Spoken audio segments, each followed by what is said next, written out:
சிவன் உண்மையாவே எப்படி பிறந்தாருன்னு உங்களுக்கு தெரியுமா? அவருக்கு அப்பா அம்மா யாராச்சும் இருக்காங்களா? புராணங்கள் சொல்ற அந்த உண்மை என்னன்னு கேட்டா கண்டிப்பா ஆச்சரியப்படுவீங்க. ஒரு டைம்ல படைக்கிற கடவுள் பிரம்மாவுக்கும் காக்கிற கடவுள் விஷ்ணுவுக்கும் பெரிய சண்டையே வந்துச்சு. நான் தான் பெரிய ஆளு, நீ இல்ல அப்படின்னு இரண்டு பேரும் பயங்கரமா வாக்குவாதம் பண்ணிட்டு இருந்தாங்க.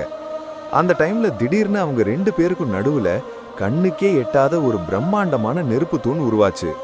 அப்போ ஒரு குரல் கேட்டுச்சு, இந்த தூணின் அடியையோ அல்லது முடியையோ யார் முதலில் பார்க்கிறார்களோ அவர்களே பெரியவர். சரின்னு சொல்லிட்டு விஷ்ணு பன்றி அவதாரம் எடுத்து அடிய தேடி பூமியை தோண்டிட்டு கீழே போனாரு. பிரம்மா அன்னப்பறவையா மாறி முடிய தேடி மேல பறந்து போனாரு. எவ்வளவோ வருஷம் தேடியும் ரெண்டு பேராலையும் அதோட முடிவை கண்டுபிடிக்கவே முடியல.